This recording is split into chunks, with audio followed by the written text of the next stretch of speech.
जर तुम्हाला मरायचं असेल तर हे बटन दाबा।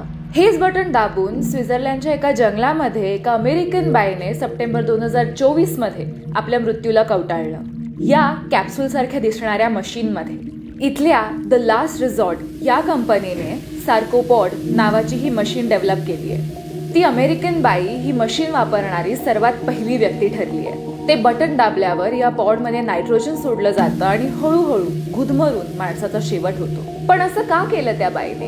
सार्कोपॉडमध्ये मरण पत्करणाऱ्या स्त्रीला अनेक गंभीर आजार होते।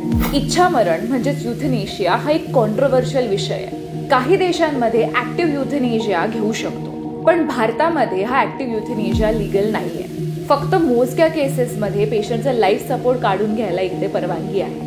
या आहेत इरावती लवाटे। 2018 मध्ये त्यांनी आपले पती नारायण लवाटे यांच्याबरोबर राष्ट्रपतींकडे इच्छा मरणाची मागणी केली होती।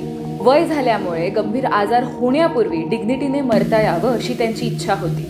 6 वर्षे उलटली पण ही मागणी काही पूर्ण झाली नाही। जसा माणसांना राईट टू लाईफ आहे तसा दुर्धर मानसिक आणि शारीरिक आजार झालेल्या लोकांना right to die with dignity हा सुद्धा अधिकार आहे असं युथेनेशियाचे सपोर्टर्स म्हणतात। पण दुसरीकडे हे एक प्रकारे सुसाईडला उत्तेजन देण्यासारखं होईल म्हणून विरोध होतो। तुम्हाला काय वाटतं? इच्छा मरण कितपत योग्य आहे?